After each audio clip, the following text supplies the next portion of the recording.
Allah itu mengatakan, ya, semua hancur kecuali wajahnya.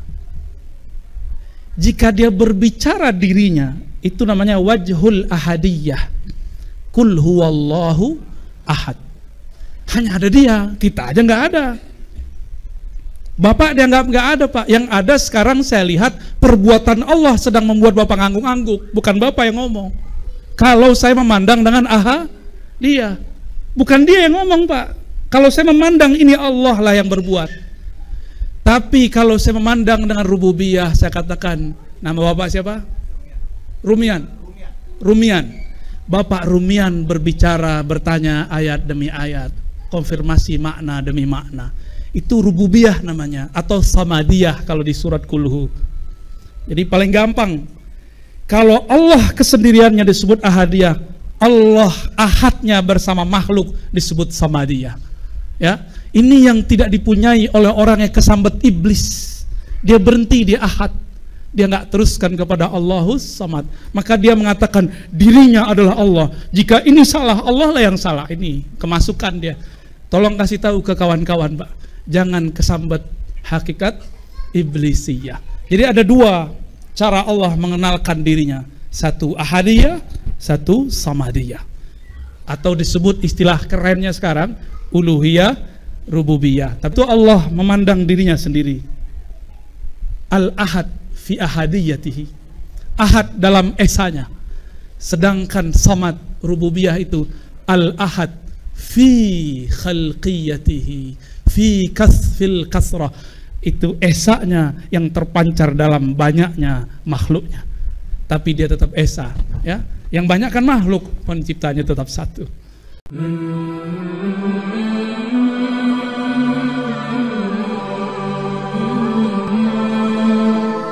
Jalan rohani, sebelum kita berbicara rohani, kita harus paham dulu bahwa diri kita ini lebih dari satu unsur. Kalau sudah paham unsur-unsur ini, baru bisa kita tahu dari jalur yang mana, dari unsur yang mana kita bisa mengenal Allah Subhanahu wa ta'ala. Sebelumnya khusus untuk kajian ini dan khusus untuk para muallim, para pendiri sekolah Islam di sini dan para masyayikh yang hadir yang berjuang untuk Ahlus Sunnah wal Jamaah, mari kita bacakan Al-Fatihah. A'udzubillahi minasyaitonir rajim. Bismillahirrahmanirrahim.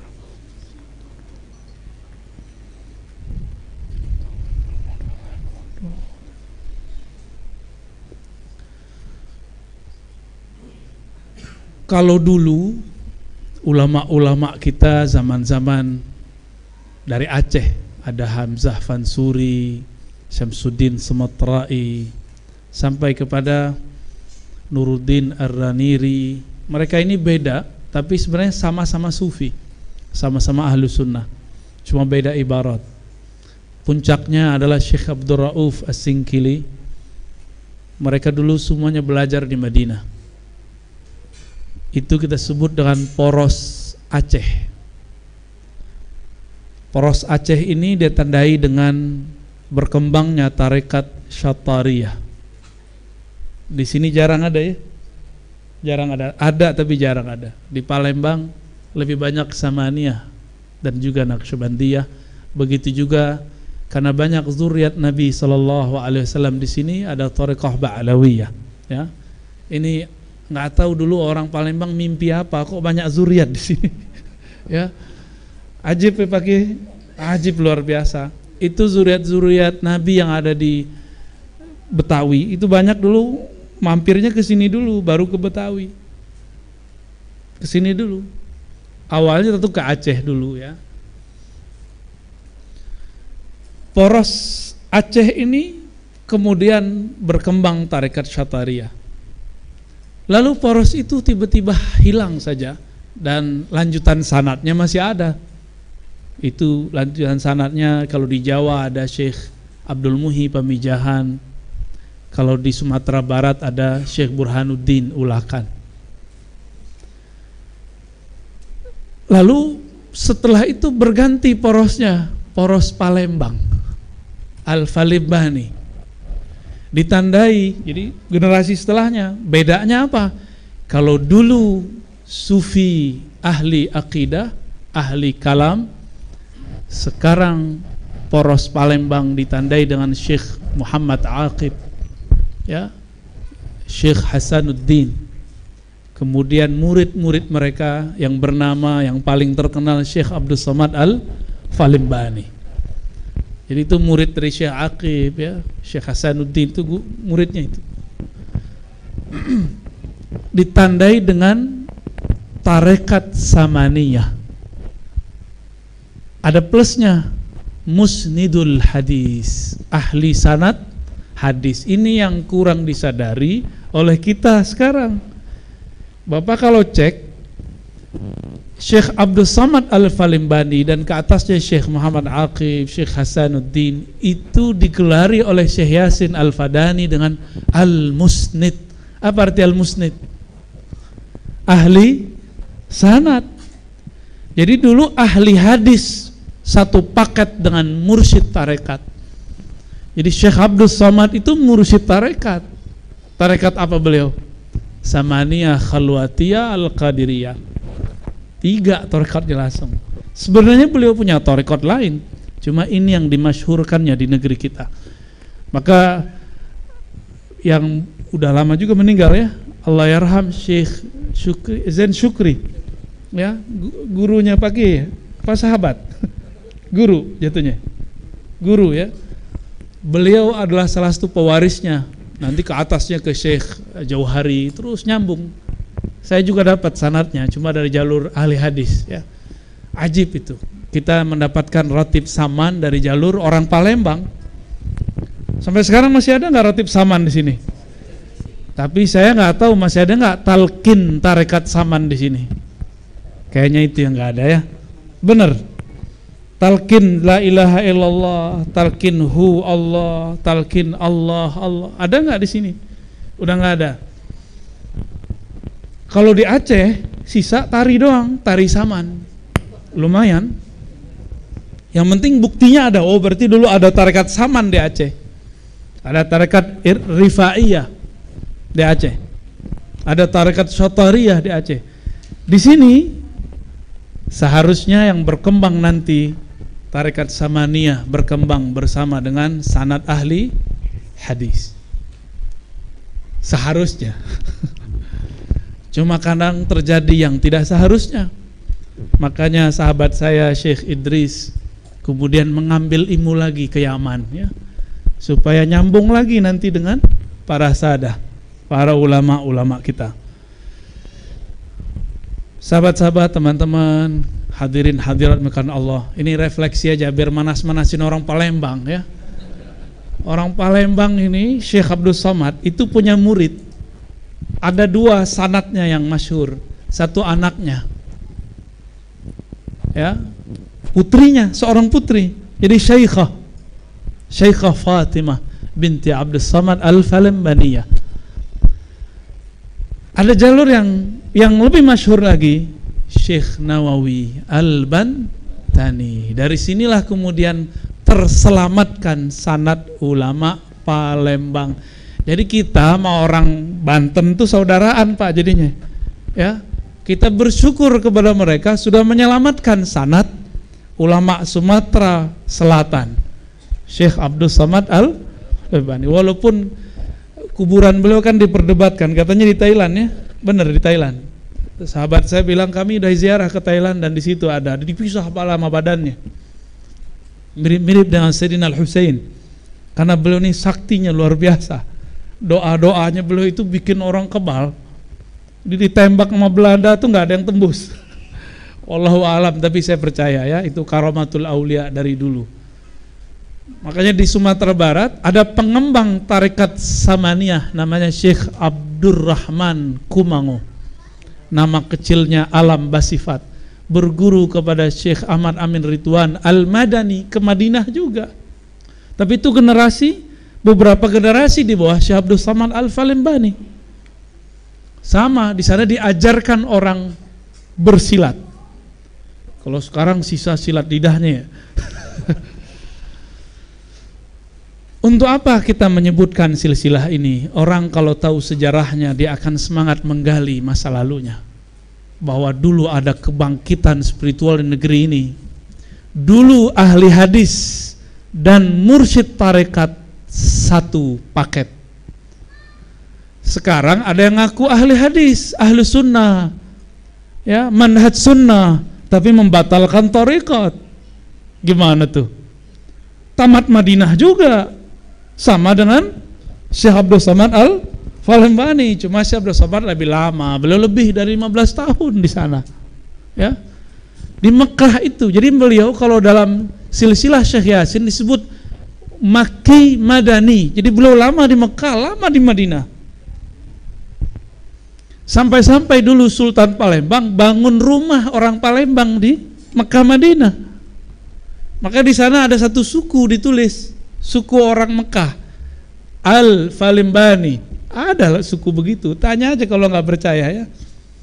Ada suku Palembang disebutkan, dan mereka sudah menjadi turunan Arab, sudah ada yang jadi pejabat, ada yang jadi ulama, ada yang nggak jadi ulama juga banyak. Ya, ini biar panas nih, ya. Biar kita sadar bahwa kita ini dulu sanad kita berkelas, silsilah ulama kita dulu berkelas dulu. Sekarang gimana? Ya harus berkelas lagi. Untunglah terjadi kebangkitan ketika redup Aswaja di tanah haram Mekah Madinah direbut oleh kelompok sebelah. Yaman Allah pilih. Itulah nubuat Nabi waktu beliau hidup. Apa kata beliau? Al-iman Yaman. Iman itu di Yaman. Al-hikmah Yamaniyah. Hikmah itu oleh orang yang membawa sifat ke Yaman. Sifat Yamaniyah, baik dia zuriat orang Yaman, zuriat habaib dari Yaman, ataupun dia santri dari Yaman. Maka kita beruntung masih ada di sini murid-murid ulama Yaman. Murid dari muridnya ulama Yaman. Itulah yang disebut al-hikmah Yamaniyah. Dan sekarang ajaibnya negeri ini Allah pilih sebagai tempat hijrahnya orang Yaman terbanyak, terutama ulama-ulama zuriat-zuriat dari Hadramaut, ya, Hadarim, Tarim dan sekitarnya. Dan ini beruntungnya negeri kita. Hadirin hadirat dimulakan Allah. Lalu kita mau mulai dari mana untuk membuka jalan rohani? Kita buka dikit aja, ya, gak mungkin buka banyak. Allah Subhanahu wa ta'ala pertama menurunkan ayat itu surat apa? Masih ingat? Apa? Kok jadi nggak pede gitu? Takut ditanya sanad, ya? Nggak bakal ditanya antum sanad. Iqra bismi rabbikal ladzi khalaq. Saya biasa kalau mau ceramah nggak mau tahu temanya apa, karena kalau saya siapin kepala saya yang pusing. Biar rohani saja yang bergerak. Ini saya baru tahu jadwal yang pagi ini, siang ini. Yang depan saya nggak mau pikirin, karena kalau pikirin pakai ro'yu, ngomongnya pakai rasio akal. Kalau pakai rasio akal, kepala kita mau pecah jadwal sepadat itu. Antum seksa aneh. Tapi kalau pakai rohani, insya Allah jalannya akan terbuka. Ini pun ayatnya baru ingat pas megang mic. Iqra bismi rabbikal ladzi khalaq. Ini jalur pintu rohani menuju Allah paling ringan, paling gampang, karena ngajinya cuma 1,5 jam. Iqra, apa arti iqra? Baca, itu mah terjemahan. Maknanya apa? Apa arti kata qara'a? Berjanji, oh jauh amat. Apa artinya? Qara'a, qara'na artinya jama'na, ya. Maka iqra berarti ijma'. Ini makna rohani, ya. Kalau makna zahir utlu, bacalah. Tapi kalau secara rohani artinya iqra bismi rabbikal ladzi khalaq. Kumpulkanlah fokus dirimu, kumpulkanlah anasir-anasir jiwamu, anasir-anasir tubuhmu Lalu bacalah nama yang menciptakan semua anasir-anasir itu. Berapa unsur di tubuh kita? Yang paling keren itu tanah. Ya. Apa kata iblis? Iblis kan gengsi. Khalaqtahu min tin. Ya Rabb, manggil Allah juga dia. Itu si Adam diciptakan dari tanah. Jadi karena tanah inilah kita kemudian sampai sekarang bermusuhan nama iblis. Ya. Jadi urusan tanah ini bikin sengketa emang ya. Lalu Allah mengatakan ya dalam surat Sad, inni khaliqun basharan min tin. Sungguh aku ciptakan manusia dari tin, tanah. Maka pintu menuju Allah satu bab, namanya mengenal anasir tanah. Kenal tanah dalam diri ini, maka kita kenal namanya Khaliq. Jadi kenal asal penciptaan, maka kenal sang pencipta. Ini yang disebut tauhid khalqiyah. Apa namanya? Tauhid penciptaan. Tanah di luar gedung ini bisa numbuhin tumbuhan nggak? Dia yang numbuhin? Enggak, mesti ada petani toh. Ditumbuhin nggak? Jadi tanah itu kalau dia terhampar di muka bumi, rumput, tumbuhan bisa tumbuh. Kalau sudah diolah oleh Allah Subhanahu wa taala menjadi tubuh ini, maka masih ada yang tumbuh di badan kita. Pohonnya, rumputnya bernama rambut. Ya. Ini nih apa nih namanya? Cabangnya ya. Ini batangnya, disebut batang tubuh. Seperti pisang kalau sudah sampai kepada tinggi tertentu, dia tidak bertambah lagi. Sama. Tubuh ini kalau sudah sampai pada puncaknya, dia tidak tambah lagi. Ya. Tubuh kita seperti itu. Saya mau tanya, apakah kita yang menumbuhkan satu rambut itu? Bukan. Terus siapa yang numbuhin? Rambutnya udah ngitung belum berapa? Jangan-jangan kita nggak kenal sama jenggot kita sendiri. Ini lagi rame jenggot nih Pak. Ya. Aneh dituduh menghujat Nabi. Aneh dituduh menghina Rasulullah. Betapa mereka suka sekali memfitnah kita. Ya. Mana mungkin seorang Ar-Razi yang belajar hadis lebih dari 15 tahun kemudian menghujat sunnah Nabi? Nggak mungkin. Berarti dia sedang memainkan kalam-kalamnya untuk memfitnah kita. Ya. Orang-orang itu biasa, ya nggak usah disebut, ya paham ya. Coba jenggot bisa numbuhin? Nggak bisa ya. Kuku tumbuh nggak? Gigi tumbuh nggak? Coba kalau gigi kita tumbuh tiap pekan, Pak, mau Jumatan, ya Ustadz Subeki lama di kamar ngapain? Motong gigi, kan repot. Ya, untung gigi kita nggak tambah. Yang nambah cuma, coba lihat, ini nambah nggak dia? Kok yang ini nambah? Deket kan? Ini yang jauh daripada rambut tumbuh terus. Jujur Pak, saya nggak suka dengan kumis saya itu, karena lu bekas jerawat. Jadi kalau tumbuh dia jarang-jarang. Kalau jenggot saya suka kalau dia tumbuh. Tapi kalau di sini itu repot kalau tumbuh, jarang-jarang gitu ya, kayak itu rambutan nggak jelas. Saya tidak sanggup menahan satu rambut tumbuh, dan saya bilang, kumis, kamu jangan tumbuh dong. Nggak mau dia ngikut saya Pak, karena saya bukan Robnya. Robnya adalah Allah. Dengan apa Allah menghubungkan penciptaan dari dirinya kepada penciptaan itu? Dengan kalamnya, kun. Di dalam kun itu ada kudrah Allah, kekuasaan Allah, ada iradah Allah. Kudrah iradah itu kalau disimpulkan jadilah rukun iman yang keenam bernama takdir. Bisa diulang? Dengan apa cara Allah mewujudkan kita? Ya, Allah berkalam apa? Kun. Apa arti kun? Bukan dukun. Dukun itu karena dulu sering baca kun ya. Cocokologi. Serius Pak, emang dulu dukun-dukun itu kalau dia baca apa-apa belakangnya kun fayakun bi barakati la ilaha illallah. Serius, dulu dukun itu bacanya begitu, maka orang dengarnya kun.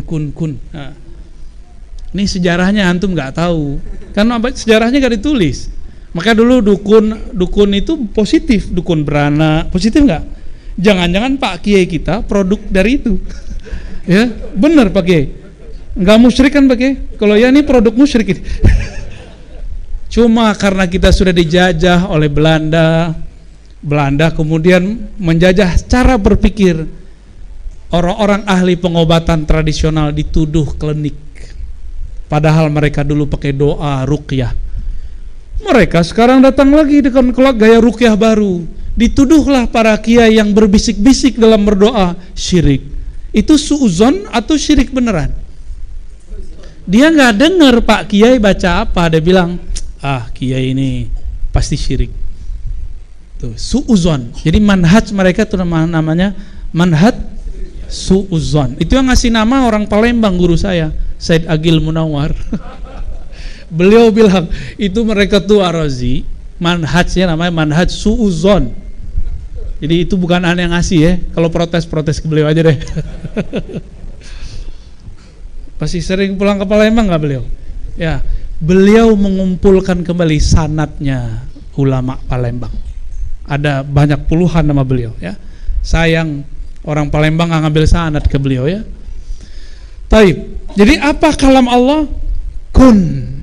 Di dalam kun itu Allah memasukkan kudrah iradahnya. Ya. Disitulah yang disebut dalam hadis Nabi, ketika sudah cukup umurnya, fayu'mar bi'arba'i kalimat, ketika ruh ditiup lalu diperintahkan 4 ketentuan. Itu semua turunan dari kudrat dan iradat ya. Kudrat itu takdir yang saklek, berubah dikit jadi iradah dia. Jadi bisakah kudrat takdir dirubah? Bisa, coba geser dikit doang, namanya iradah. Suka-suka Allah kan. Kita misalnya nih ada orang seharusnya kena COVID udah mati, berkumpullah hamba-hamba Allah, kekasih-kekasih Allah berdoa, Allah geser dikit dengan iradahnya.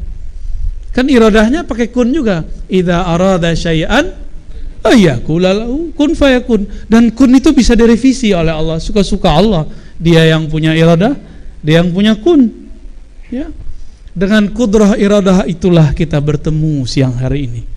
Maka kita bersyukur kepada Allah Al-Qadir ya, Al-Muqtadir, menemukan kita sesama dalam cinta kepada Allah Subhanahu wa ta'ala.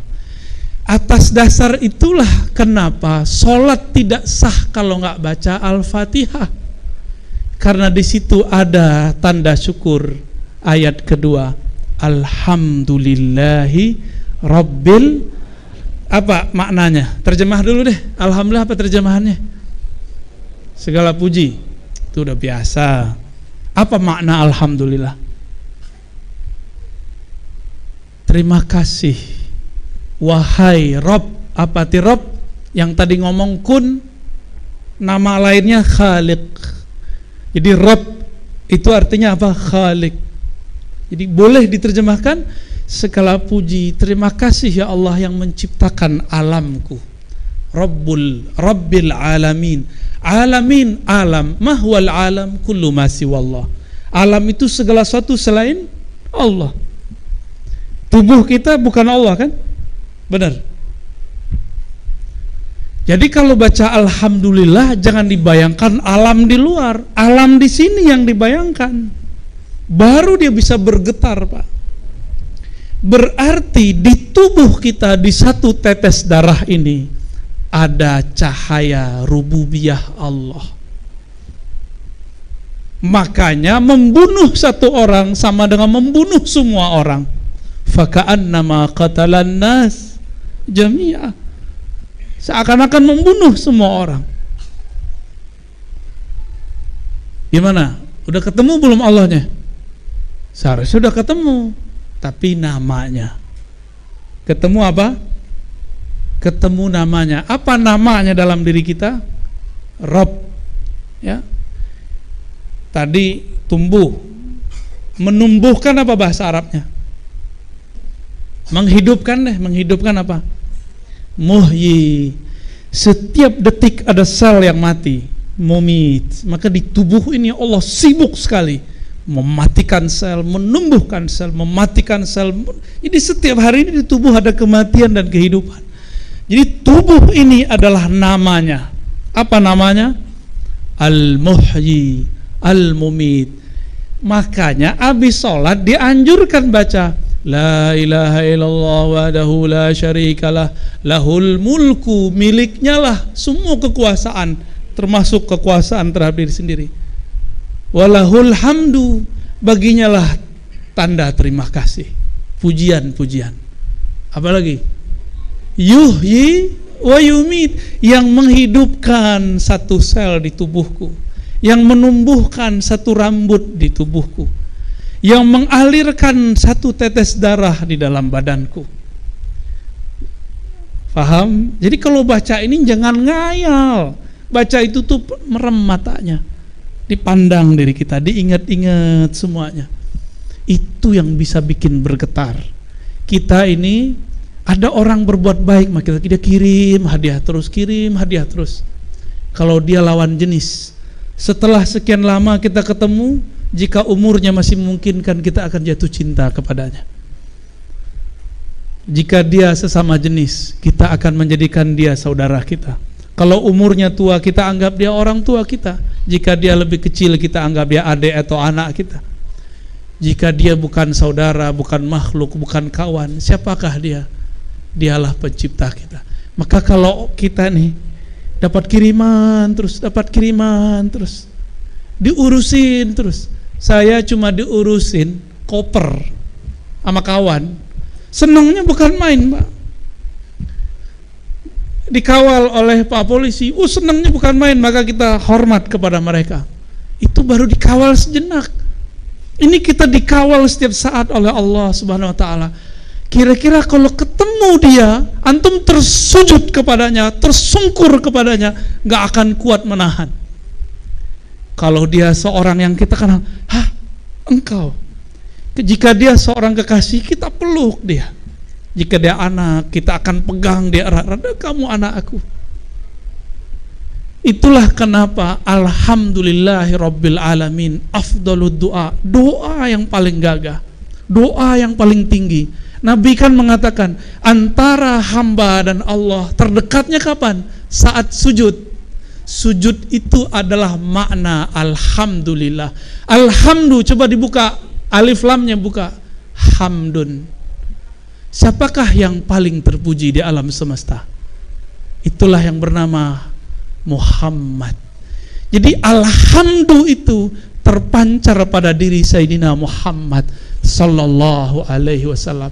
Maka makna lain dari alhamdu, yang paling bisa, yang paling sanggup berterima kasih kepada Allah, yang paling sanggup sempurna sujudnya kepada Rabbul Alamin, hanyalah yang bernama Muhammad. Itulah alhamdu. Maka untuk bisa mengenal Allah, jalur tol paling cepat adalah jalur al-Muhammadi, jalur orang yang paling terpuji, yang setiap hari dia memuji Allah. Dia tidak minta dipuji, dia nggak minta pahala. Adakah Nabi minta pahala? Nggak pernah.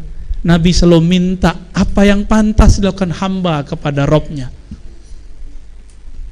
Maka sebaik-baik yang diminta bukanlah pahala dan fasilitas. Makanya Bapak Saudara bukan Allah, kita ini ada yang usaha, ada yang bekerja, terus ngomong, ini nggak sopan, berarti belum alhamdulillah. Saya udah doa Ustadz, udah usaha, kok belum sampai juga, batal alhamdulillah. Walaupun secara fikih nggak masalah, secara hakikat itu masalah. Berarti dia nggak sadar selama ini bahwa satu detik per detik dia diurus oleh Allah. Dia diurus oleh Allah, dikawal oleh Allah. Ini kita nggak sadar selama ini. Terus dia punya angan-angan, kebetulan angan-angannya belum disesuaikan dengan waktunya. Lalu dia mengatakan, saya udah usaha kok belum dikasih juga, batal. Ya, ini yang dikatakan Nabi, kullu da'watin mustajabah malam ya'jal. Semua permintaanmu pasti dijawab selama kamu tidak tergesa-gesa. Apa itu tergesa-gesa wahai baginda Nabi sallallahu alaihi wasallam? Nabi menjawab, ayyaqulal abdu da'autullah wa lam yujibli. Si hamba mengatakan, aku sudah doa, aku sudah usaha, tapi tidak kunjung Allah jawab. Itu doa tadinya sudah menyundul langit, jatuh lagi ke bawah. Dia harus memulai dari awal.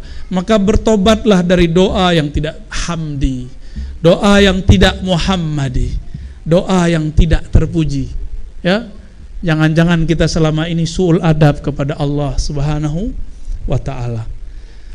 Bapak saudara makan Allah, inilah syarah lain daripada alhamdulillah. Ya, yang jarang dikupas orang kita kupas. Kenapa kita baca alhamdulillah? Orang kalau mengerti baca alhamdulillah ini, dia baca alhamdulillah waktu Fatihah pasti bergetar badannya, karena tubuhnya sedang ingin berterima kasih kepada yang menciptakan tubuhnya. Satu helai rambut tadi yang kita ceritakan itu merinding, disebut sang kekasih yang mengurusi dia selama ini. Jadi tubuh ini dia sedang menitipkan amanah ke dalam diri kita. Wahai sang diri sejati, bawalah kami mengenalkan kepada Rabbul Izzah, Rabbul Izzati. Maka mari Bapak saudara Allah, kenali Allah dengan cara alhamdulillah, berterima kasih setiap saat, setiap nafas. Jadikan nafas ini nafas alhamdulillah. Barulah benar kata Nabi, afdhalud du'a alhamdulillah. Doa paling tinggi adalah alhamdulillah. Kalau dia memuji Allah, dia nggak perlu doa, karena itulah doa paling tinggi. Itulah yang disebut doa bighairi talab, doa tanpa meminta. Orang inilah yang disebut-sebut di hadis, man syaghalani dzikri an mas'alati. Siapa yang sibuk-sibuk menyebutku, berterima kasih kepadaku, sehingga tidak sempat meminta kepadaku, aku akan cukupkan keperluannya seperti yang diminta oleh orang-orang yang berdoa. Semoga kita termasuk mereka. Amin ya rabbal alamin. Al-Fatihah. A'udzubillah. Suratul Itu pembukanya Ustaz. Boleh, mungkin karena waktu kita pendek, kita boleh muzakarah ya. Nanti kalau aneh nggak bisa jawab, ini para kiai ada di samping kiri kanan kita. Baik, fadhal. Kiai Idris, permisi. Kemuliaan. Baik, para bapak ibu, para ustadz ustazah, para jamaah, ini ada waktu untuk yang ingin bertanya kepada Buya Dr. Ar-Razi Hashim. Tapi sebelum itu, ini Buya, ya. Sebetulnya kemarin itu waktu Lebaran saya silaturahim ke beliau Kiai Idris itu.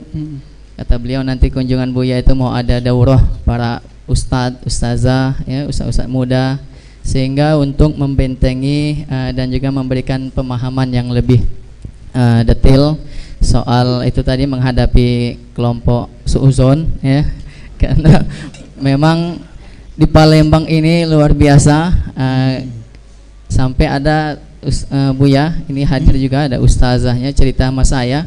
Dia itu sama suaminya sudah 8 tahun menikah, tapi karena dia itu menghidupkan namanya sholawat, zikir, terus cinta aulia, sampai difitnah, ya, dituduh sesat dan pisah sekarang, ya. Jadi saya, masya Allah. Yang fitnah siapa? Suaminya. Masya ya. Allah. Padahal di suami istri hafizoh, ya. Nah, jadi dan sekarang saya tampung di pesantren istrinya tadi, apa namanya, punya anak 2 di pesantren Kiai Marogan, ingin mengabdi, beliau hafal Al-Quran, ya. Dan Ijab kabul? Ijab kabul gak? Bukan, saya terima untuk mengajar, ya. Saya terima untuk mengajar, ya. Jadi, nah, cuma memang di pesantren kita juga Bu ya, kita hidupkan apa, rumah suluk Thariqah Naqsabandiyah, ya. Allah. Jadi saya juga selama ini dengan jamaah ya, karena memang agak mungkin sekarang sudah aneh, sudah asing ya, namanya Robito, namanya amalan-amalan Toriko ya. Jadi ini apa sesat apa enggak Ustaz? Itu saya kira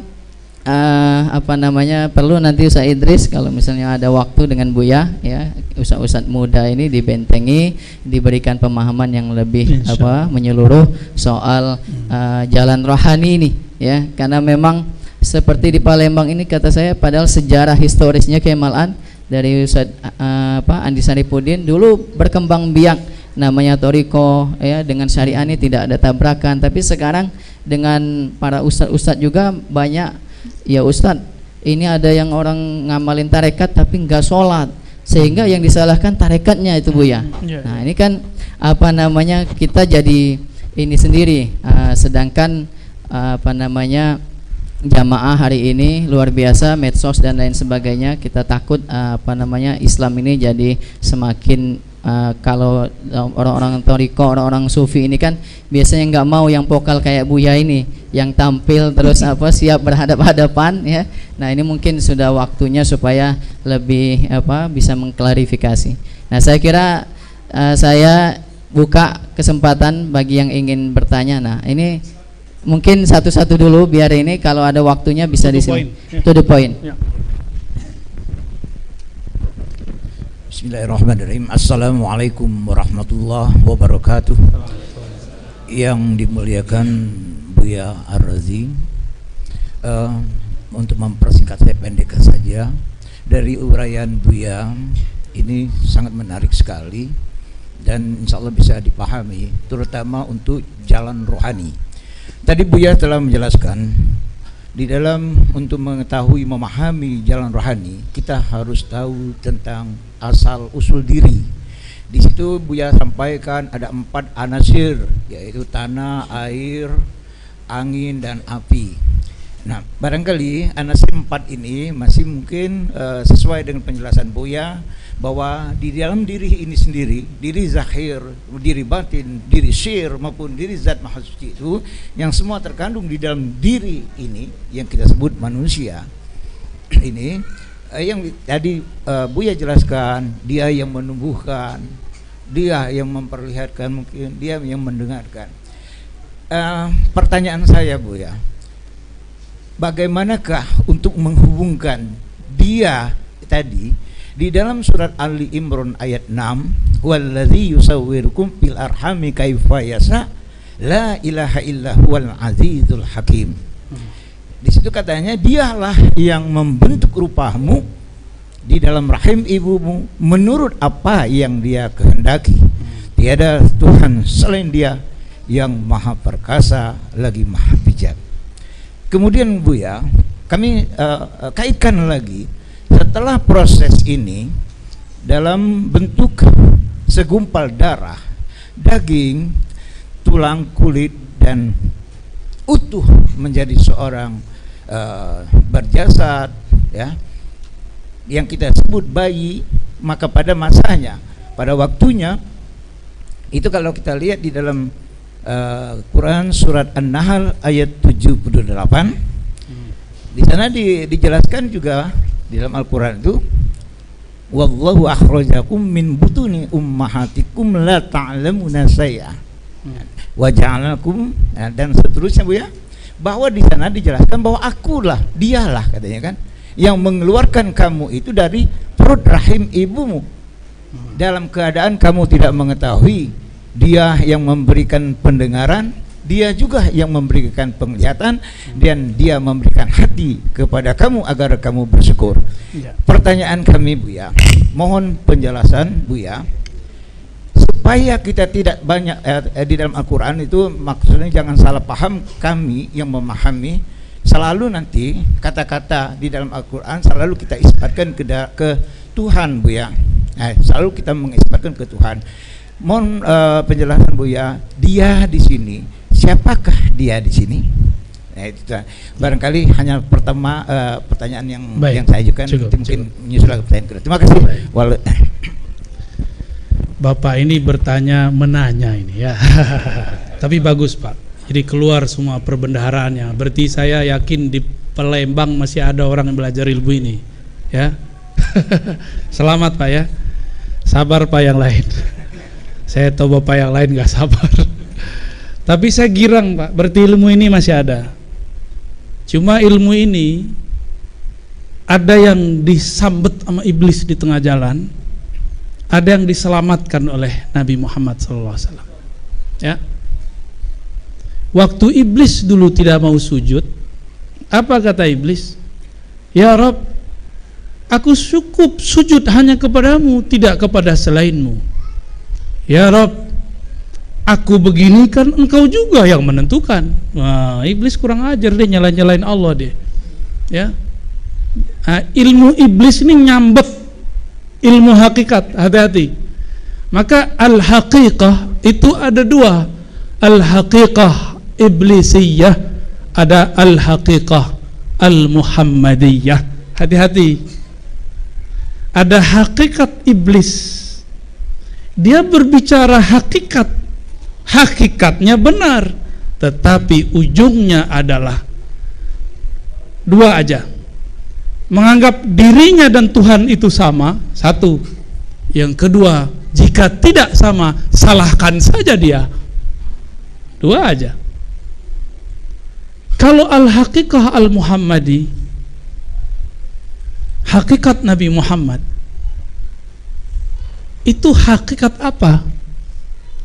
Yang mana dengan pancaran hakikat terbersit sedikit saja pada Sayyidina Adam, Sayyidina Adam langsung bisa musyahadah melihat ke aras.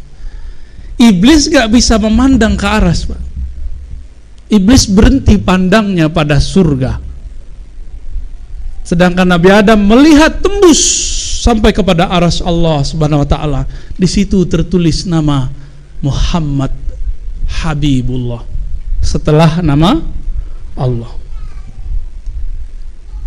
Lalu apa adab yang dipakai oleh seorang Nabi Adam? Apa adab beliau? Apa adab beliau ketika terusir dari surga? Ini sudah saya sering ulang di luar. Apa adab beliau? Nyalahin Allah atau menyalahkan diri sendiri? Menyalahkan diri sendiri. Doa yang sering kita baca, Rabbana zalamna. Jadi walaupun Nabi Adam tahu ini takdir Allah, ketika di debat Nabi Musa, apa kata Nabi Musa?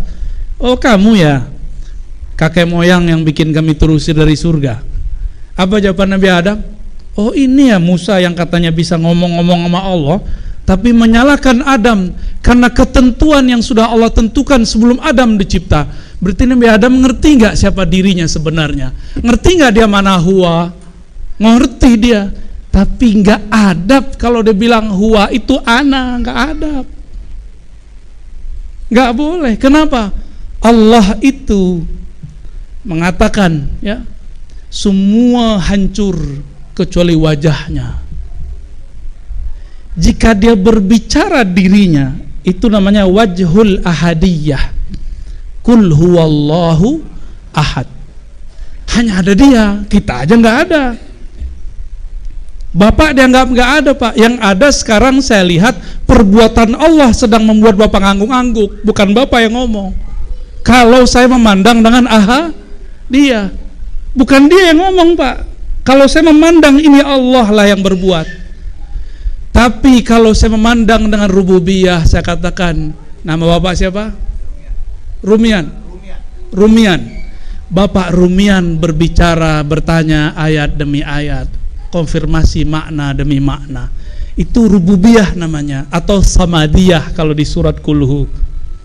Jadi paling gampang, kalau Allah kesendiriannya disebut ahadiyah, Allah ahadnya bersama makhluk disebut samadiyah. Ya, ini yang tidak dipunyai oleh orang yang kesambet iblis. Dia berhenti di ahad, dia nggak teruskan kepada Allahus Samad.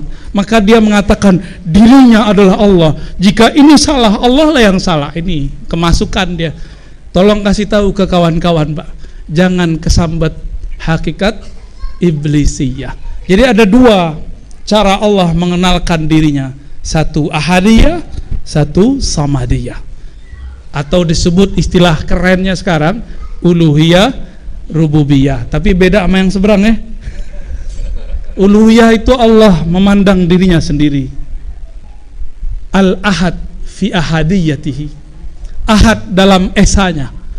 Sedangkan samad rububiyah itu al-ahad fi khalqiyatihi, fi kasfil kasrah, itu esanya yang terpancar dalam banyaknya makhluknya, tapi dia tetap esa, ya. Yang banyak kan makhluk, penciptanya tetap satu. Wallahu a'lam bishawab. Tolong disampaikan Pak, saya girang Pak, ternyata ilmu itu masih ada. Ya, lanjut. Masih ada. Nah ini.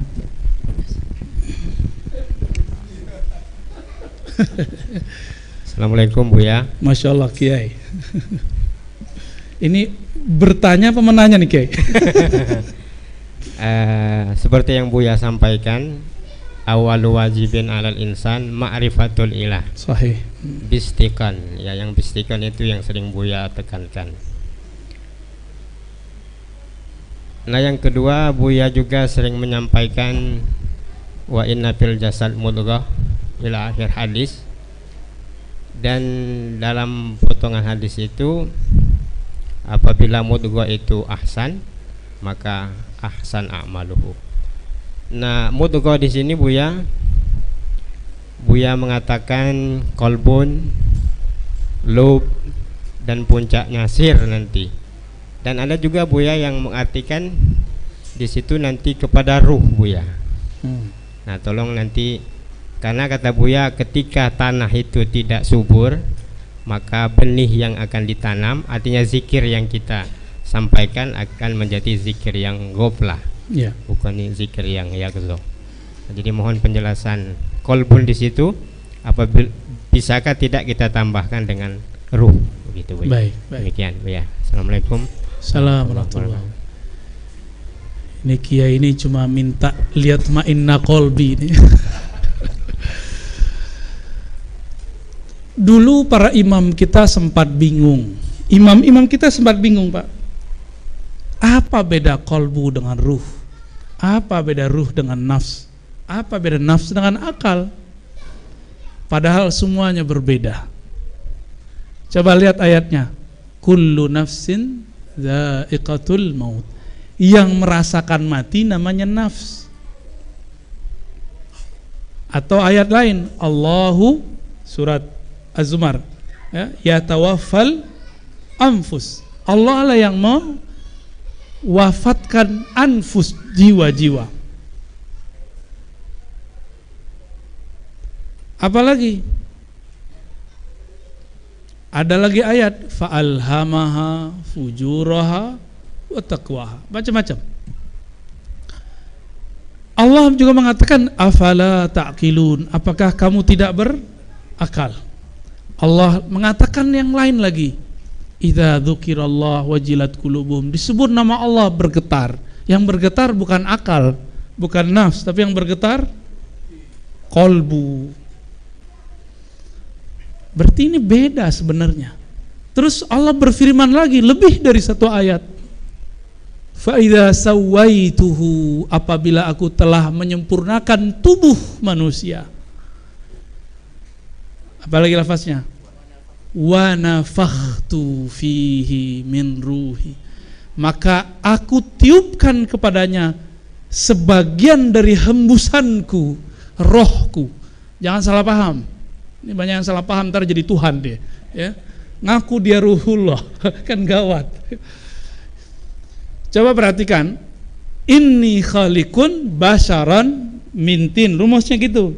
Aku ciptakan manusia, tubuh fisiknya dari tin, tanah. Tapi hayat yang ada di dalam dirinya itu adalah hembusan dariku, bukan ciptaanku. Maka saya menyebut dengan istilah yang mungkin belum diistilahkan ulama sebelumnya. Tubuh ini makhluk, ruh itu manfukh. Gampang toh? Itu paling aman. Kalau ahli kalam menyebutkan ruh itu makhluk, loh ayatnya nggak ngomong begitu.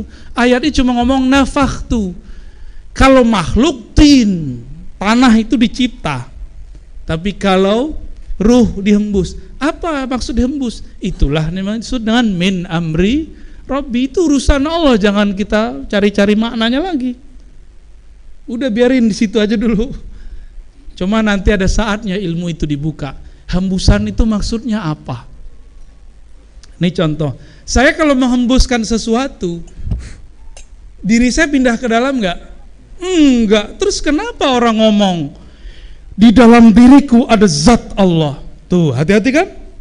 Kenapa dia ngomong begitu? Berarti dia kegeeran. Itu namanya orang jatuh cinta, merasa orang lain jatuh cinta sama dia. Padahal orang itu gak jatuh cinta sama merasa dia diperhatikan Allah, padahal nggak begitu. Faham maksudnya? Ini cuma ilustrasi loh Pak. Karena banyak di luar sana orang belajar ilmu hakikat, dia mengira dirinya itu, dalam dirinya itu adalah Allah. Enggak begitu. Itu sebenarnya dua thariqah. Kalau ingin mengenal Allah secara mudah, kenallah pertama khalqiyahmu. Itulah anasir yang 4, penciptaanmu. Kalau ingin mengenal hakikatmu, kenalilah hembusannya dalam dirimu. Allah pinjemin doang hembusannya, kalau mau diambil. Jadi kita ini hembusannya, bukan zatnya, paham? Ya, ini nggak ngomong ilmu akidah, ini ilmu hakikat. Ya, kalau akidah kan batasannya akal dan nakal, akal dan dalil nakli yang sharih. Ilmu hakikat batasannya tetap naklun, tapi dia tembus bukan di akal, tembus sampai kepada alam ruh. Maka akal tidak sanggup memikirkannya, dia hanya sanggup dirasa-rasa. Ya. Jadi kolbu itu dia menghadap kepada Allah namanya dan sifatnya. Tubuh ini juga menghadap kepada namanya, tapi bukan sifatnya. Maka tadi saya katakan, di satu helai rambut ada percikan nur, nama Al-Muhyi. Sedangkan nama secara utuh hanya dapat ditampung di kolbu. Yang mana dulu gunung-gunung tanah itu nggak sanggup, dia maunya numpang aja sama kolbu manusia. Jadi tubuh kita ini ada batu di dalamnya, ada tanah di dalamnya, ada api, ada angin. Semua anasir ini Allah tawarkan, maukah kamu menerima amanah dariku? Fa'abaina. Semuanya enggan. Yang nerima siapa? Insan. Karena dalam diri insan itu ada hembusan darinya. Cuma kebanyakan manusia jahul. Apa arti jahul? Dia tidak tahu yang ngemban itu si hembusan ruh, bukan tubuh ini. Bukan akal ini tidak sanggup mengemban itu semua. Maka kita harus mengenal arah ke sana. Inilah disebut ma'rifatullah, ma'rifat kepada Allah yang tertinggi. Jadi ma'rifat kepada Allah Pak Kiai ada 4. Pertama ma'rifat nama, itu tubuh kita dan alam semesta. Yang kedua ma'rifat af'al, mengenal perbuatan. Ini ilmunya Syekh Abdul Somad Palembani yang saya ulang. Ya, di risalah tauhid beliau, risalah la ilaha illallah beliau, ya.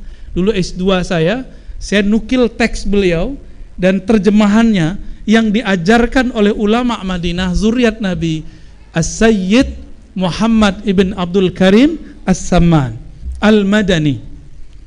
Beliau punya thariqah namanya thariqah Al-Muhammadiyah. Tapi karena namanya bernisbat ke Saman disebut Samaniyah.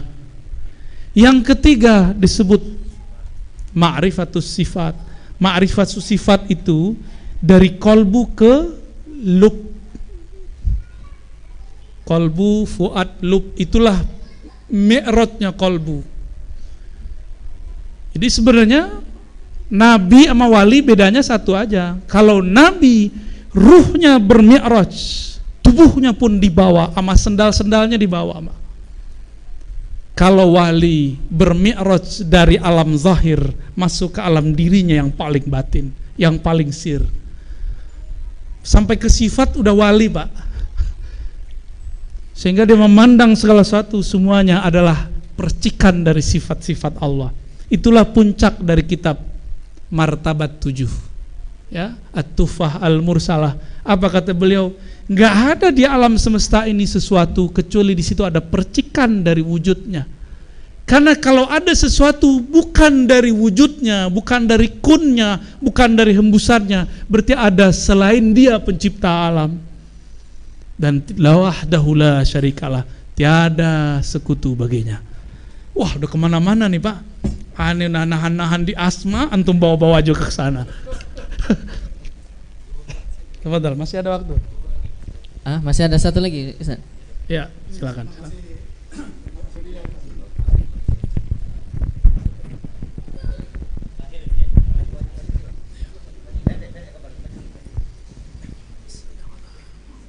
Langsung Pak ya, karena zuhur sudah masuk. Tanyanya pendek, jawabnya pendek. Baiklah Buya, terima kasih Buya. Seperti yang Buya sampaikan tadi, bahwasanya kita perlu ada sanad kepada baginda Rasulullah SAW melalui guru-guru kita. Kebetulan kami sendiri adalah salah seorang pengikut Tariqah Syatariyah. Kami berasal sekampung dengan Buya, dari Padang. Tuanku Sidi ini ya. Tetapi Buya, di dalam perjalanan mursyid atau guru kami sudah dipanggil oleh Allah Subhanahu wa taala. Dan kami merasa dari kurikulum tarbawiyah kami dalam tariqah ini masih ada yang tersisa yang belum kami terima dari guru kami. Dalam hal ini kami memohon kemurahan Buya untuk menjawab, bolehkah kami menyempurnakan apa yang belum kami dapatkan dari Buya sendiri, begitu Buya. Kobil tuh Pak. Ya, memang saya ditugaskan untuk bersilaturahmi, berkawan, menemani ulama-ulama aswaja, baik yang ahli fikih, ahli akidah, terutama para ahli thariqah. Itu perintah dari guru saya emang. Maka dari mana aja kita tampung, kita terima. Karena ada yang backup saya Pak, doa guru-guru. Kalau enggak, saya pun enggak terima ya. Jadi enggak usah khawatir, thariqah itu tidak ada habisnya. Thariqah itu yang jamin Allah, yang jamin Rasulullah. Maka sampai kiamat masih ada ya. Sampai Imam Mahdi, sampai terakhir masih ada. Jadi enggak usah khawatir. Tapi nanti tarekat itu akan bergabung menjadi thariqat Nabi Muhammad, dihidupkan kembali. Thariqatnya thariqat ma'rifatullah, menjalankan syariat Rasulullah sallallahu alaihi wasallam. Lebih kurang gitu Pak ya. Dan teman-teman semua, sahabat-sahabat, karena waktu zuhur sudah datang, semoga kita diridai Allah. Mohon maaf jika ada salah kurang dari kami. Kesempurnaan hanya milik Allah, Sang Huwa, Sang Allah, Sang Ahad, Allahus Samad. Wa sallallahu ala nabiyyina Muhammad wa ala alihi wa ashabihi wa libaitihi wa dzurriyyah. Kalau dulu ulama-ulama kita zaman-zaman dari Aceh, ada Hamzah Fansuri, Syamsuddin Sumatrai, sampai kepada Nuruddin Ar-Raniri. Mereka ini beda, tapi sebenarnya sama-sama sufi, sama-sama ahlu sunnah, cuma beda ibarat. Puncaknya adalah Syekh Abdul Rauf As-Singkili. Mereka dulu semuanya belajar di Madinah. Itu kita sebut dengan poros Aceh. Poros Aceh ini ditandai dengan berkembangnya tarekat Syatariyah. Di sini jarang ada ya. Jarang ada. Ada tapi jarang ada. Di Palembang lebih banyak Samaniyah dan juga Naqsyabandiyah. Begitu juga karena banyak zuriat Nabi SAW di sini, ada thariqah Ba'lawiyah ya. Ini nggak tahu dulu orang Palembang mimpi apa kok banyak zuriat di sini ya. Ajib ya pakai, ajib luar biasa. Itu zuriat-zuriat Nabi yang ada di Betawi itu banyak dulu mampirnya ke sini dulu, baru ke Betawi. Ke sini dulu. Awalnya tentu ke Aceh dulu ya. Poros Aceh ini kemudian berkembang tarekat Syatariyah. Lalu poros itu tiba-tiba hilang saja, dan lanjutan sanadnya masih ada. Itu lanjutan sanadnya, kalau di Jawa ada Syekh Abdul Muhi Pamijahan, kalau di Sumatera Barat ada Syekh Burhanuddin Ulakan. Lalu setelah itu berganti porosnya, poros Palembang. Al-Falimbani. Ditandai, jadi generasi setelahnya. Bedanya apa? Kalau dulu sufi ahli akidah, ahli kalam, sekarang poros Palembang ditandai dengan Syekh Muhammad Aqib, ya, Syekh Hasanuddin. Kemudian murid-murid mereka yang bernama, yang paling terkenal Syekh Abdul Somad Al-Falimbani. Jadi itu murid dari Syekh Aqib, ya, Syekh Hasanuddin itu muridnya itu. Ditandai dengan tarekat Samaniyah. Ada plusnya, musnidul hadis, ahli sanad hadis. Ini yang kurang disadari oleh kita sekarang. Bapak kalau cek Syekh Abdul Samad Al-Falimbani dan ke atasnya Syekh Muhammad Aqib, Syekh Hasanuddin, itu digelari oleh Syekh Yasin Al-Fadani dengan Al-Musnid. Apa arti Al-Musnid? Ahli sanad. Jadi dulu ahli hadis satu paket dengan mursyid tarekat. Jadi Syekh Abdul Samad itu mursyid tarekat. Tarekat apa beliau? Samaniyah, Khalwatiyah, Al-Qadiriyah. 3 tarekatnya langsung. Sebenarnya beliau punya tarekat lain, cuma ini yang dimasyhurkannya di negeri kita. Maka yang udah lama juga meninggal, ya, Allah yarham, Syekh Zain Syukri, ya, gurunya Pak Kiai, ya, apa sahabat? Guru jatuhnya, guru, ya. Beliau adalah salah satu pewarisnya. Nanti ke atasnya ke Syekh Jauhari, terus nyambung. Saya juga dapat sanadnya, cuma dari jalur ahli hadis, ya. Ajib itu. Kita mendapatkan ratib saman dari jalur orang Palembang. Sampai sekarang masih ada nggak ratib saman di sini? Tapi saya nggak tahu masih ada nggak talqin tarekat saman di sini. Kayaknya itu yang nggak ada, ya. Bener. Talqin la ilaha illallah, talqin hu Allah, talqin Allah Allah. Ada nggak di sini? Udah nggak ada. Kalau di Aceh sisa tari doang, tari saman. Lumayan. Yang penting buktinya ada. Oh, berarti dulu ada tarekat saman di Aceh. Ada tarekat Rifaiyah di Aceh. Ada tarekat Syatariyah di Aceh. Di sini seharusnya yang berkembang nanti tarekat Samaniyah berkembang bersama dengan sanad ahli hadis. Seharusnya. Cuma kadang terjadi yang tidak seharusnya. Makanya sahabat saya Syekh Idris kemudian mengambil ilmu lagi ke Yaman, ya, supaya nyambung lagi nanti dengan para sahadah, para ulama-ulama kita. Sahabat-sahabat, teman-teman, hadirin hadirat mekanan Allah, ini refleksi aja biar manas-manasin orang Palembang, ya.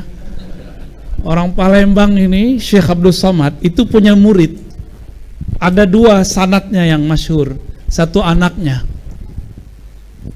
ya, putrinya, seorang putri. Jadi Syekhah Fatimah binti Abdul Samad Al-Falimbaniyah. Ada jalur yang lebih masyhur lagi, Syekh Nawawi Al-Bantani. Dari sinilah kemudian terselamatkan sanad ulama Palembang. Jadi kita sama orang Banten itu saudaraan, Pak, jadinya, ya.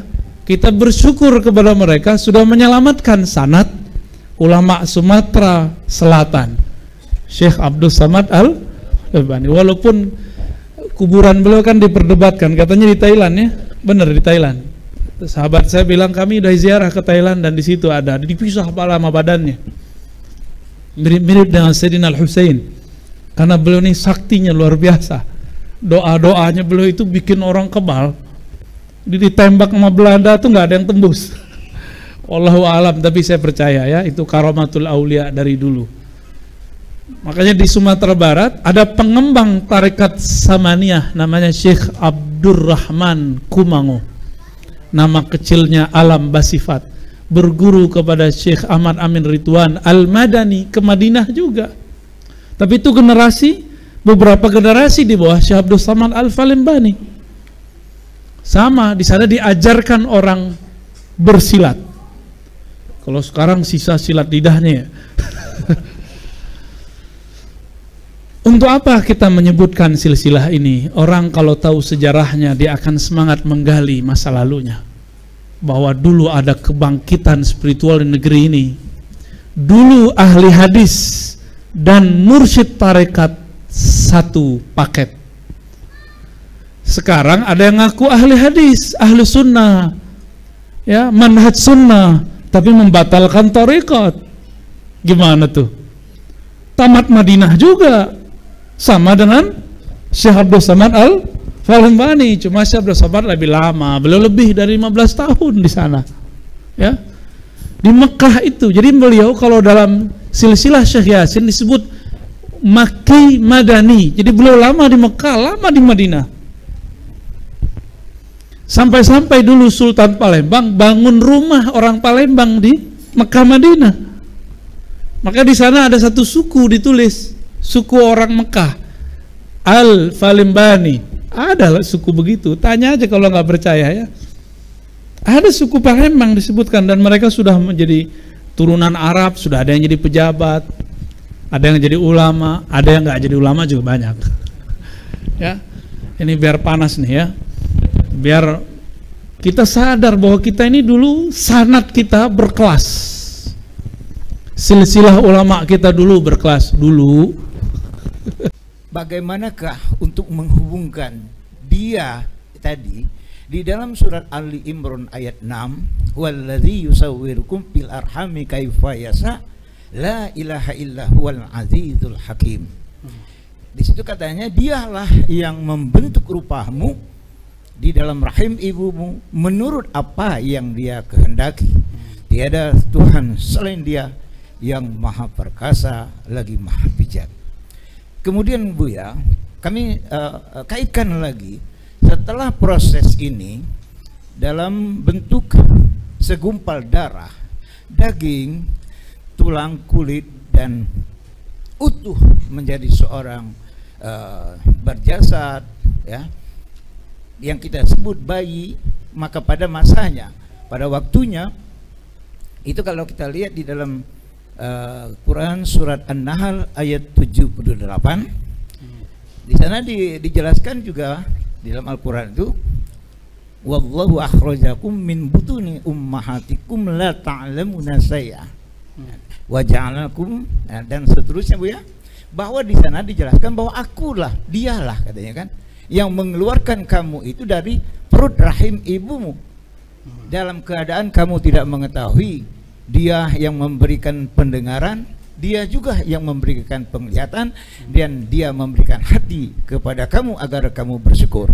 Ya. Pertanyaan kami, Buya, mohon penjelasan, Buya, supaya kita tidak banyak di dalam Al-Quran itu, maksudnya jangan salah paham kami yang memahami, selalu nanti kata-kata di dalam Al-Quran selalu kita isbatkan ke Tuhan, Buya. Selalu kita mengisbatkan ke Tuhan. Mohon penjelasan, Buya, dia di sini, siapakah dia di sini? Nah, itu barangkali hanya pertanyaan yang saya ajukan, mungkin menyusul pertanyaan kedua. Terima kasih. Bapak ini bertanya menanya ini, ya. Tapi bagus, Pak. Jadi keluar semua perbendaharaannya. Berarti saya yakin di Palembang masih ada orang yang belajar ilmu ini, ya. Selamat, Pak, ya. Sabar, Pak, yang lain. Saya tahu Bapak yang lain gak sabar. Tapi saya girang, Pak, berarti ilmu ini masih ada. Cuma ilmu ini ada yang disambet sama iblis di tengah jalan, ada yang diselamatkan oleh Nabi Muhammad SAW. Ya. Waktu iblis dulu tidak mau sujud, apa kata iblis? Ya Rabb, aku cukup sujud hanya kepadamu, tidak kepada selainmu. Ya Rabb, aku begini kan engkau juga yang menentukan. Wah, iblis kurang ajar deh, nyalain Allah deh. Ya. Nah, ilmu iblis ini nyambet ilmu hakikat, hati-hati. Maka al-haqiqah itu ada dua, al-haqiqah iblisiyah, ada al-haqiqah al-muhammadiyah. Hati-hati. Ada hakikat iblis. Dia berbicara hakikat, hakikatnya benar, tetapi ujungnya adalah Dua aja. Menganggap dirinya dan Tuhan itu sama, satu. Yang kedua, jika tidak sama, salahkan saja dia. Dua aja. Kalau al-haqiqah al-Muhammadi, hakikat Nabi Muhammad, itu hakikat apa? Yang mana dengan pancaran hakikat terbersit sedikit saja pada Sayyidina Adam, Sayyidina Adam langsung bisa musyahadah melihat ke aras. Iblis gak bisa memandang ke aras, Pak. Iblis berhenti pandangnya pada surga. Sedangkan Nabi Adam melihat tembus sampai kepada aras Allah Subhanahu wa taala. Di situ tertulis nama Muhammad Habibullah setelah nama Allah. Lalu apa adab yang dipakai oleh seorang Nabi Adam? Apa adab beliau? Apa adab beliau ketika terusir dari surga? Ini sudah saya sering ulang di luar. Apa adab beliau? Nyalahin Allah atau menyalahkan diri sendiri?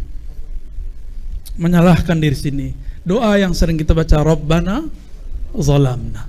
Jadi walaupun Nabi Adam tahu ini takdir Allah. Ketika di debat Nabi Musa, apa kata Nabi Musa? Oh, kamu ya kakek moyang yang bikin kami terusir dari surga. Apa jawaban Nabi Adam? Oh, ini ya Musa yang katanya bisa ngomong-ngomong sama Allah, tapi menyalahkan Adam karena ketentuan yang sudah Allah tentukan sebelum Adam dicipta. Berarti Nabi Adam ngerti nggak siapa dirinya sebenarnya? Ngerti nggak dia mana huwa? Ngerti dia, tapi nggak adab. Kalau dia bilang huwa itu ana, nggak adab. Nggak boleh. Kenapa? Allah itu mengatakan, ya, semua hancur kecuali wajahnya. Jika dia berbicara dirinya, itu namanya wajhul ahadiyah. Kul huwallahu ahad. Hanya ada dia, kita aja nggak ada. Bapak dianggap nggak ada, Pak. Yang ada sekarang saya lihat perbuatan Allah sedang membuat Bapak ngangguk-ngangguk, bukan Bapak yang ngomong. Kalau saya memandang dengan dia, bukan dia yang ngomong, Pak. Kalau saya memandang ini Allah lah yang berbuat. Tapi kalau saya memandang dengan rububiyah, saya katakan, nama Bapak siapa? Rumian. Bapak Rumian berbicara, bertanya ayat demi ayat, konfirmasi makna demi makna. Itu rububiyah namanya, atau samadiyah kalau di surat Kulhu. Jadi paling gampang, kalau Allah kesendiriannya disebut ahadiyah, Allah ahadnya bersama makhluk disebut samadiyah.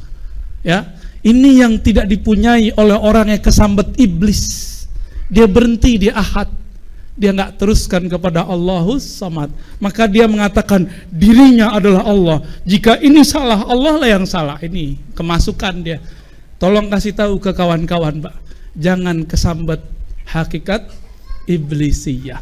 Jadi ada dua cara Allah mengenalkan dirinya, satu ahadiyah, satu samadiyah, atau disebut istilah kerennya sekarang uluhiyah, rububiyah. Tapi beda sama yang seberang ya. Uluhiyah itu Allah memandang dirinya sendiri. Al-ahad fi ahadiyatihi, ahad dalam esanya. Sedangkan samad rububiyah itu al-ahad fi khalqiyatihi, fi kasfil kasrah, itu esanya yang terpancar dalam banyaknya makhluknya. Tapi dia tetap esa, ya. Yang banyak kan makhluk, penciptanya tetap satu. Apa makna alhamdulillah? Terima kasih wahai Rabb. Apa arti Rabb?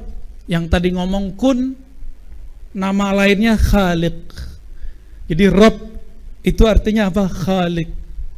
Jadi boleh diterjemahkan segala puji, terima kasih ya Allah yang menciptakan alamku.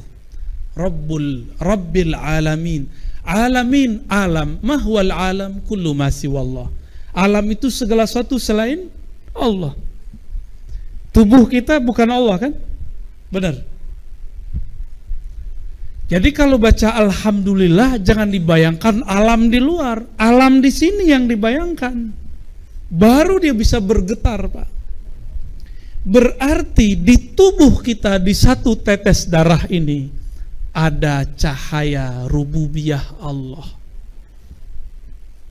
Makanya membunuh satu orang sama dengan membunuh semua orang. Faka'annama qatalan nas jami'a.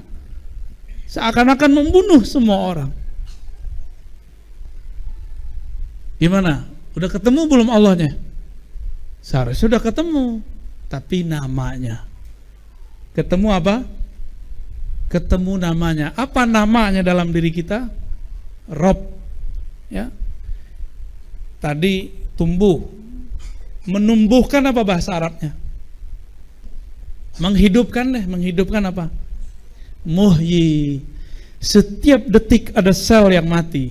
Mumit. Maka di tubuh ini Allah sibuk sekali mematikan sel, menumbuhkan sel, mematikan sel. Jadi setiap hari ini di tubuh ada kematian dan kehidupan. Jadi tubuh ini adalah namanya. Apa namanya? Al-Muhyi, Al-Mumit. Makanya abis sholat dianjurkan baca La ilaha illallah wahdahu la syarikalah lahul mulku, miliknya lah semua kekuasaan, termasuk kekuasaan terhadap diri sendiri. Walahul hamdu, baginya lah tanda terima kasih, pujian-pujian. Apalagi yuhyi wa yumit, yang menghidupkan satu sel di tubuhku, yang menumbuhkan satu rambut di tubuhku, yang mengalirkan satu tetes darah di dalam badanku. Paham? Jadi kalau baca ini jangan ngayal. Baca itu tuh merem matanya, dipandang diri kita, diingat-ingat semuanya. Itu yang bisa bikin bergetar. Kita ini ada orang berbuat baik, maka kita kirim hadiah terus, kirim hadiah terus. Kalau dia lawan jenis, setelah sekian lama kita ketemu, jika umurnya masih memungkinkan, kita akan jatuh cinta kepadanya. Jika dia sesama jenis, kita akan menjadikan dia saudara kita. Kalau umurnya tua, kita anggap dia orang tua kita. Jika dia lebih kecil, kita anggap dia adik atau anak kita. Jika dia bukan saudara, bukan makhluk, bukan kawan, siapakah dia? Dialah pencipta kita. Maka kalau kita nih dapat kiriman terus, diurusin terus. Saya cuma diurusin koper sama kawan, senangnya bukan main, Pak. Dikawal oleh Pak Polisi, senangnya bukan main, maka kita hormat kepada mereka. Itu baru dikawal sejenak. Ini kita dikawal setiap saat oleh Allah Subhanahu wa taala. Kira-kira kalau ketemu dia, antum tersujud kepadanya, tersungkur kepadanya, gak akan kuat menahan. Kalau dia seorang yang kita kenal, engkau. Jika dia seorang kekasih, kita peluk dia. Jika dia anak, kita akan pegang dia erat-erat, kamu anak aku. Itulah kenapa alhamdulillahirabbil alamin, afdhalud du'a, doa yang paling gagah, doa yang paling tinggi. Nabi kan mengatakan, antara hamba dan Allah terdekatnya kapan? Saat sujud. Sujud itu adalah makna alhamdulillah. Alhamdu, coba dibuka, alif lamnya buka, hamdun. Siapakah yang paling terpuji di alam semesta? Itulah yang bernama Muhammad. Jadi alhamdu itu terpancar pada diri Sayyidina Muhammad sallallahu alaihi wasallam. Maka makna lain dari alhamdu, yang paling bisa, yang paling sanggup berterima kasih kepada Allah, yang paling sanggup sempurna sujudnya kepada Rabbul Alamin, hanyalah yang bernama Muhammad. Itulah alhamdu. Maka untuk bisa mengenal Allah, jalur tol paling cepat adalah jalur al-Muhammadi, jalur orang yang paling terpuji, yang setiap hari dia memuji Allah. Dia tidak minta dipuji, dia nggak minta pahala. Adakah Nabi minta pahala? Nggak pernah. Nabi selalu minta apa yang pantas dilakukan hamba kepada Robnya. Maka sebaik-baik yang diminta bukanlah pahala dan fasilitas. Makanya Bapak Saudara bukan Allah, kita ini ada yang usaha, ada yang bekerja, terus ngomong, ini nggak sopan, berarti belum alhamdulillah. Saya udah doa Ustadz, udah usaha, kok belum sampai juga, batal alhamdulillah. Walaupun secara fikih nggak masalah, secara hakikat itu masalah. Berarti dia nggak sadar selama ini bahwa satu detik, detik per detik dia diurus oleh Allah. Dia diurus oleh Allah, dikawal oleh Allah. Ini kita nggak sadar selama ini. Terus dia punya angan-angan, kebetulan angan-angannya belum disesuaikan dengan waktunya. Lalu dia mengatakan, saya udah usaha kok belum dikasih juga, batal. Ya, ini yang dikatakan Nabi, kullu da'watin mustajabah malam ya'jal. Semua permintaanmu pasti dijawab selama kamu tidak tergesa-gesa. Apa itu tergesa-gesa wahai baginda Nabi sallallahu alaihi wasallam? Nabi menjawab, ayyaqulal abdu da'autullah wa lam yujibli. Si hamba mengatakan, aku sudah doa, aku sudah usaha, tapi tidak kunjung Allah jawab. Itu doa tadinya sudah menyundul langit, jatuh lagi ke bawah. Dia harus memulai dari awal. Maka bertobatlah dari doa yang tidak hamdi, doa yang tidak muhammadi, doa yang tidak terpuji. Ya, jangan-jangan kita selama ini su'ul adab kepada Allah Subhanahu wa ta'ala. Bapak Saudara makan Allah, inilah syarah lain daripada alhamdulillah. Ya, yang jarang dikupas orang, kita kupas. Kenapa kita baca alhamdulillah? Orang kalau mengerti baca alhamdulillah ini, dia baca alhamdulillah waktu Fatihah pasti bergetar badannya, karena tubuhnya sedang ingin berterima kasih kepada yang menciptakan tubuhnya. Satu helai rambut tadi yang kita ceritakan itu merinding, disebut sang kekasih yang mengurusi dia selama ini. Jadi tubuh ini dia sedang menitipkan amanah ke dalam diri kita. Wahai sang diri sejati, bawalah kami mengenalkan kepada Rabbul Izzah, Rabbul Izzati. Maka mari Bapak Saudara Allah, kenali Allah dengan cara alhamdulillah, berterima kasih setiap saat, setiap nafas. Jadikan nafas ini nafas alhamdulillah. Barulah benar kata Nabi, afdalud doa alhamdulillah. Doa paling tinggi adalah alhamdulillah. Kalau dia memuji Allah, dia nggak perlu doa, karena itulah doa paling tinggi. Itulah yang disebut doa bi ghairi talab, doa tanpa meminta. Orang inilah yang disebut-sebut di hadis, man syaghalani dzikri an mas'alati. Siapa yang sibuk-sibuk menyebutku, berterima kasih kepadaku, sehingga tidak sempat meminta kepadaku, aku akan cukupkan keperluannya seperti yang diminta oleh orang-orang yang berdoa. Semoga kita termasuk mereka. Amin ya Rabb. Allah Subhanahu wa ta'ala pertama menurunkan ayat itu surat apa? Masih ingat? Apa? Kok jadi nggak pede gitu? Takut ditanya sanad ya? Nggak bakal ditanya antum sanad. Iqra bismi rabbikal ladzi khalaq. Saya biasa kalau mau ceramah nggak mau tahu temanya apa, karena kalau saya siapin kepala saya yang pusing. Biar rohani saja yang bergerak.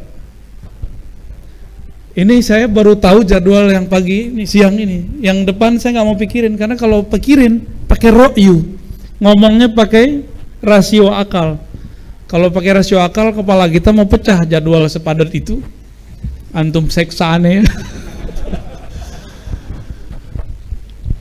Tapi kalau pakai rohani, insya Allah jalannya akan terbuka. Ini pun ayatnya baru ingat pas megang mic. Iqra bismi rabbikal ladzi khalaq. Ini jalur pintu rohani menuju Allah paling ringan, paling gampang, karena ngajinya cuma 1,5 jam. Iqra, apa arti iqra? Baca, itu mah terjemahan. Maknanya apa? Apa arti kata qara'a? Berjanji, oh jauh amat. Apa artinya? Qara'a. qara'na artinya jama'na. Ya. Maka iqra berarti ijma'. Ini makna rohani ya. Kalau makna zahir utlu, bacalah. Tapi kalau secara rohani artinya iqra bismi rabbikal ladzi khalaq. Kumpulkanlah fokus dirimu, kumpulkanlah anasir-anasir jiwamu, anasir-anasir tubuhmu, lalu bacalah nama yang menciptakan semua anasir-anasir itu. Berapa unsur di tubuh kita? Yang paling keren itu tanah. Ya. Apa kata iblis? Iblis kan gengsi. Khalaqtahu min tin. Ya Rabb, manggil Allah juga dia. Itu si Adam diciptakan dari tanah. Jadi karena tanah inilah kita kemudian sampai sekarang bermusuhan nama iblis. Ya. Jadi urusan tanah ini bikin sengketa emang ya. Lalu Allah mengatakan ya dalam surat Sad, inni khaliqun basharan min tin. Sungguh aku ciptakan manusia dari tin, tanah. Maka pintu menuju Allah satu bab, namanya mengenal anasir tanah. Kenal tanah dalam diri ini, maka kita kenal namanya Khaliq.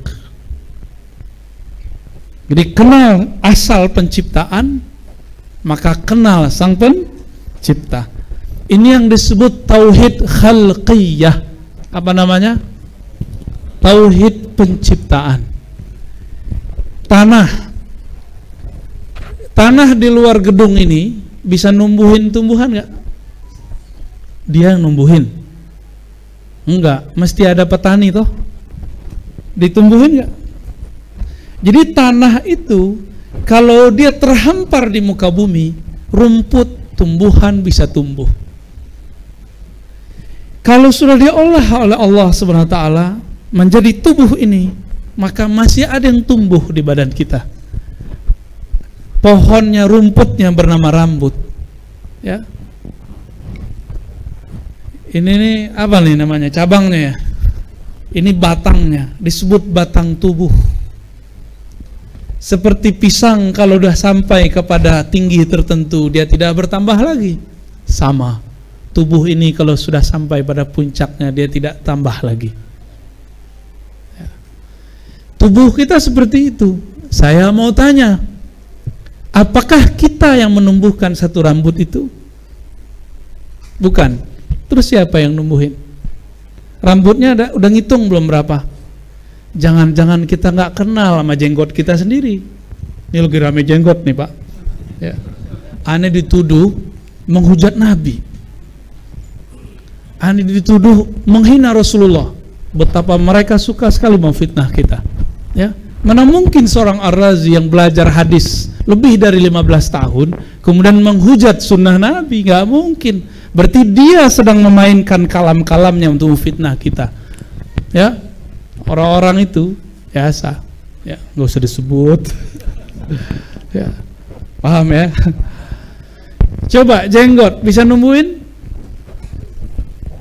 Nggak bisa ya? Kuku tumbuh nggak?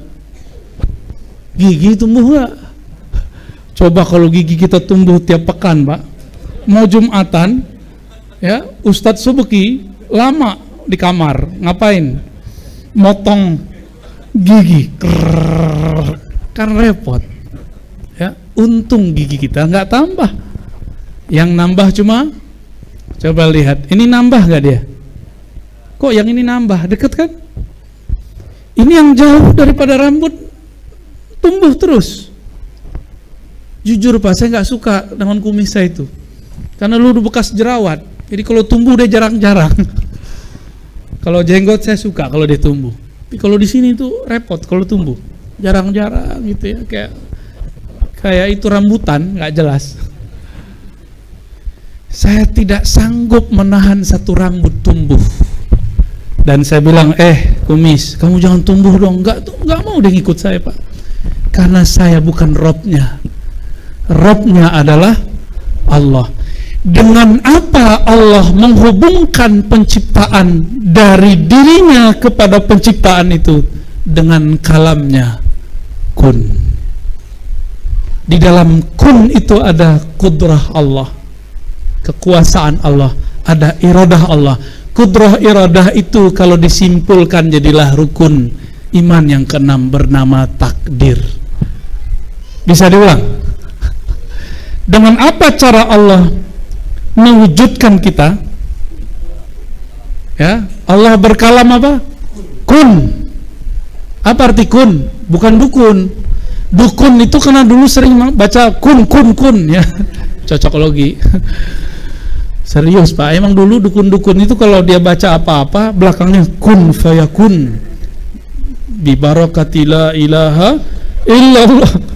Serius, dulu dukun itu bacanya begitu, maka orang dengarnya kun. Nah, ini sejarahnya antum nggak tahu, karena sejarahnya nggak ditulis. Maka dulu dukun itu positif, dukun beranak, positif nggak?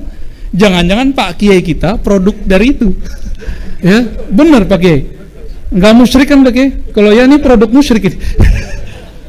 Cuma karena kita sudah dijajah oleh Belanda kemudian menjajah cara berpikir orang-orang ahli pengobatan tradisional dituduh klinik, padahal mereka dulu pakai doa ruqyah.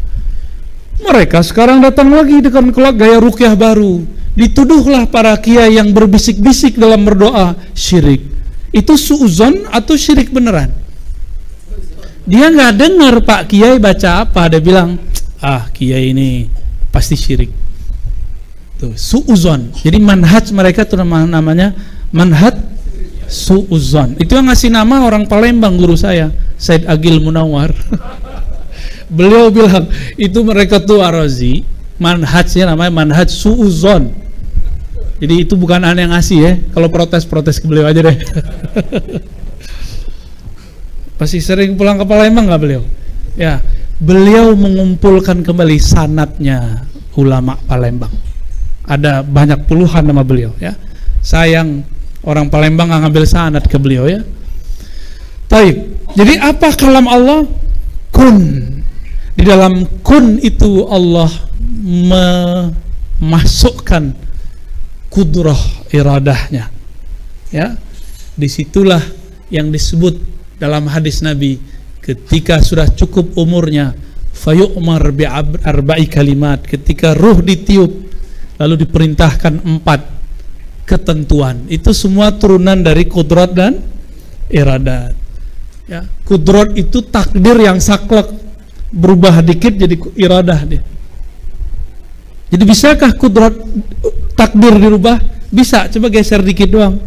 Namanya iradah. Suka-suka Allah kan. Kita misalnya nih ada orang seharusnya kena COVID udah mati. Berkumpullah hamba-hamba Allah, kekasih-kekasih Allah berdoa, Allah geser dikit dengan iradahnya. Kan iradahnya pakai kun juga. Idza arada syai'an ayakula lahu kun fayakun. Dan kun itu bisa direvisi oleh Allah, suka-suka Allah. Dia yang punya iradah, dia yang punya kun. Ya. Dengan kudrah iradah itulah kita bertemu siang hari ini. Maka kita bersyukur kepada Allah Al-Qadir, ya, Al-Muqtadir, menemukan kita sesama dalam cinta kepada Allah Subhanahu wa ta'ala.